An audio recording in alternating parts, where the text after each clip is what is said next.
What's up, minions? Soundwave84 here. I'm going to rank my top 10 G1 cartoon voices. Now, this is ones I remember from being a kid. I'm not going to rank it as I would watch it now and say, I like this one, and pick at it as an adult. This is pretty much what I can remember from being a kid.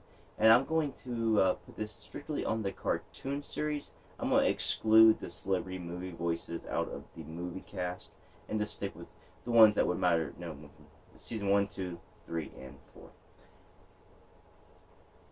So, excuse me. We're going to start this list off number 10 here with Wheelie. No, sorry. Number 10 with Seaspray. And now that is an awkward, just as almost as bad as they say as Wheelie. He had a very unique voice, Seaspray did. He was voiced by Alan Oppenheimer.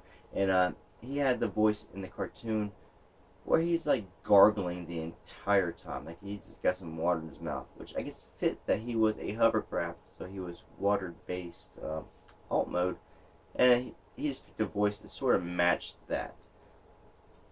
And that's something that I think the G1 cartoon did a lot of. They sort of try to get the voices to match the vehicle kind of mode or their personality, which is excellent as well. And Seaspray, as a kid, you would want to try to mimic that, or at least I did, especially when I was playing with the toy. And I just wonder if I actually can do that.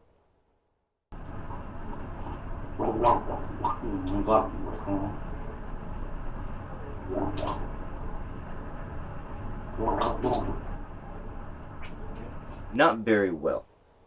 I'm sure I can if I keep my head back the entire time, but if I want to actually get there and enunciate, the water soon goes spewing. But that's one of the things. Being a kid, make it a kid's cartoon, make those voices unique, stand out, get in their head, so when they're playing, they have a voice to go with that toy. Okay, number 9, I am going to go with Trax, and he was voiced by Michael McConaughey. He had that Thurston Howell from the Gilligan's Island. I can't remember Jim Backus, I think was the guy's name that played him. He had that voice that sounded like it was like a snobbish, snooty, greater than thou voice, and that was perfect for the character. Now, Trax was similar to Sunstreaker in personality, that he was very vain, but Sunstreaker, I think he would be the one who's a straight vain and then a warrior with it, whereas Trax was vain, but in a different sense, like he's just greater than you. I'm just better than you. Sunstreaker wanted everything to be the looks, all that. Well, we don't need to compare right now, but the voice was just, perfect for that, I'm better than you kind of stuff. And Trax was one of my favorite G1 toys as well. I just loved the Corvette. The toy was sort of a triple changer. You could do a flight mode, you could do the vehicle mode, the robot mode. In cartoon, he actually used both without being, and wasn't a fully triple change with some wings. It would pop out for him to fly. He got a decent amount of love in season 2. He got especially like 2 episodes pretty much dedicated to his character. One he shared with Blaster, but of course each episode he had his little human counterpart Raoul hanging around with him. And so when I need you to put him on a shelf, he usually goes close to Blaster. Trax does. It's because I like thinking them two together. Pretty good team. Pretty good team. Moving number 8, I'm gonna go with Shockwave. He's just one of those voices.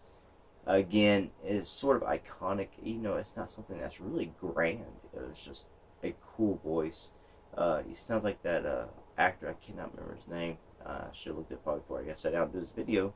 But this coming to me. I spitball as I go. Just fly off the top of my head. Fly by the seat of my pants. But that's one of the voices that, as a kid, I liked to mimic when I played with a toy. It was just, it sounded cold and calculating, and like he was smart still. And now in the cartoon, Shockwave is totally different from the comic book Shockwave, which I think the comic book is a little bit closer to the toy. What the thing's called, his bio. Whereas he was an '85 toy. They showed a very first episode of the cartoon.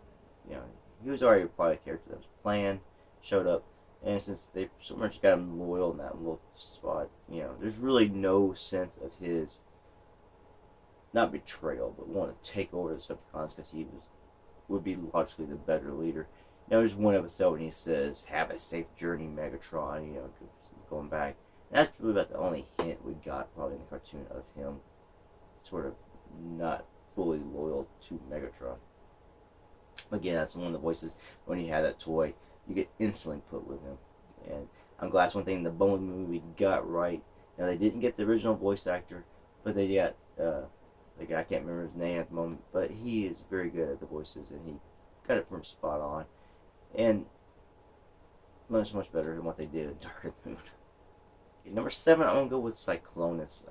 This is the original Cyclonus by Roger C. Carmel, who had it pretty much all the way into the Return of Optimus Prime. And his voice for Cyclonus was very close to Motormaster, because Motormaster almost made my list. I started thinking, the voice is really close, and I tried to imitate Cyclonus more than I do Motormaster. And he's just one of the voices I would try to do, and I still try to do. I like that voice. It's deep, raspy, but yet it still sounds like he's a tough character, someone you don't want to mess with. And I think when it changed over to Jack Angel after Roger Carmel's passing, he did a good job with the role. It just was not the same though. Number 6 is Omega Supreme, and he's voiced by Jack Angel in the cartoon, which honestly I did not know for the longest time. Usually Jack Angel's voices I could pick out. I guess they synthesized that enough to where you just could not tell. I mean, some people probably could. I just couldn't.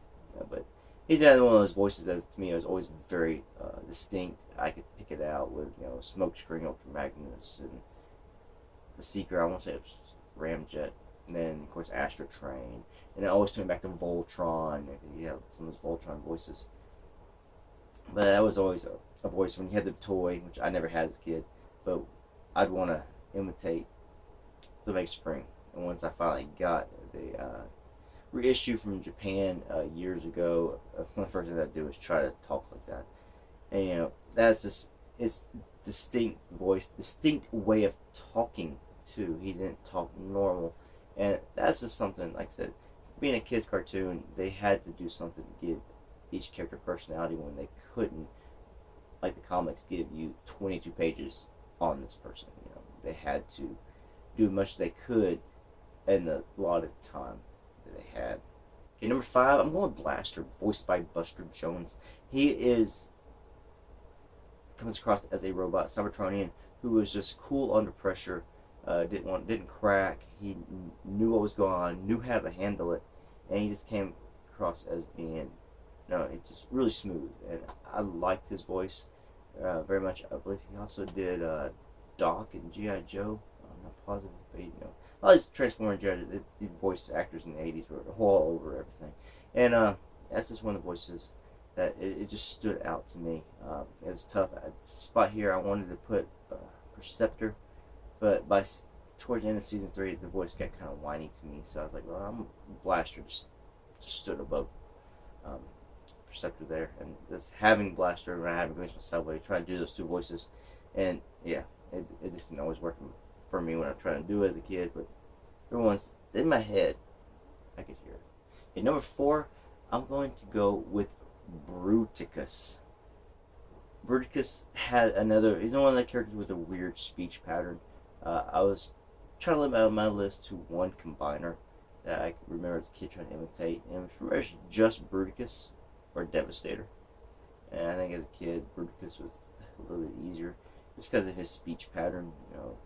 He's so much simpler than Devastator. It's just deep and talk more normal, whereas Bruticus is just brute force. He won't go, why talk? I'm just going to beat you up. But he had that voice and that other way of talking, and it just really stood out. And he got those episodes at the end of season 2 that really gave him some character. And I believe he was voiced by Roger Carmel. And again, it sounded very close to Cyclonus' voice. Another one of the things where, so many voices Number 3, I'm going with Starscream. As one of the voices as a kid you always want to imitate. It's just, he had that screechy voice that he sounded like a douchebag. And I think that voice really sold the douchiness of that character. He sounded like he was a whiner, a betrayer, but it would get to where he meant business. The voice could do all of it. It had a good range. It didn't have to really change that much. You know, he's one of those characters. He really stood out. That voice was so iconic, and it was just one of the best G1 voices of the cartoon.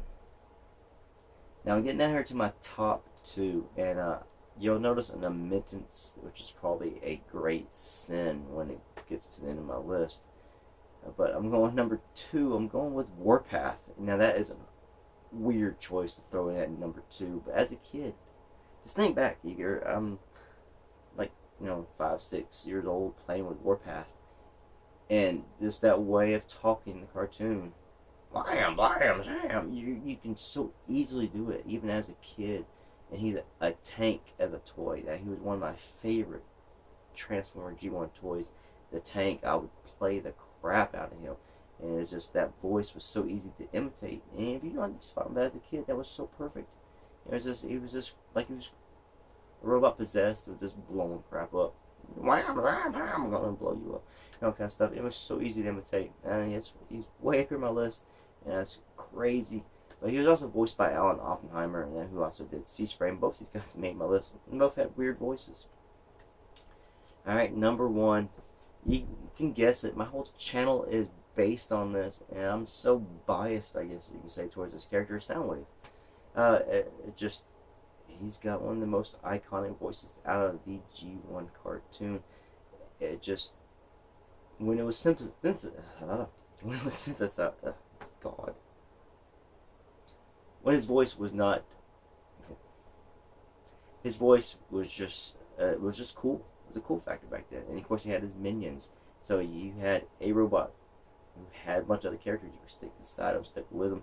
He had his followers. It was just, he was an excellent toy. I know he didn't have necessarily an excellent alt mode, but just the concept of a robot who carried his little friends, his minions, with him, if he got attacked, he could pop out like 5 or 6 little guys to attack you too. He was a cool toy, a cool concept, had a cool voice. He was just cool. Now he didn't get the tough guy factor of the cartoon. He had a few moments here and there, but usually he's getting his butt handed to him by Brawn. I think Blaster beat him up in season 3, erased his tapes in that horrible animated episode of Carnage in C minor. But he was still a cool character with a cool concept. Now I think some of the other things like the comics and stuff did him a little bit better. Now the great sin is I omitted Optimus Prime. I even omitted Megatron from my list. Megatron, while he had an iconic voice, if I did this list as an adult, it'd be totally different, and I might do that later on. But Megatron was just, back then as a kid, to sound like an uncle who smoked too much.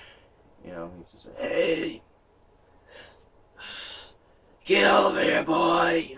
And then Optimus Prime is the great sin I omitted. As a kid, I tried to do it, but I think I did even try to do Ultra Magnus more so than Optimus Prime. But looking back on it, he had the voice of the Transformers, and if I did this list as an adult, he pretty much would be the number 1. But that is my list, my top 10 G1 voices as remembered from being a kid. Now I'll run the list here on the side of the video so you can re-see who I picked. And I want to say thank you for watching this video. If you made it all the way through this video, like I said, I have been sick this past week, and the past weeks before this, I've been really busy moving my house around. You see, I'm in a totally different area, and I still haven't got all this set up yet, and I'm still working on this. But I had a video where I think I'm on Planet Junk I did about 2 weeks ago. That room has been totally cleaned up. It's like half bedroom, half this. And when I finally get it finished, I'll probably show off my collection and stuff in my video. And again, I want to say thank you for watching. Until next one, minions. Peace out.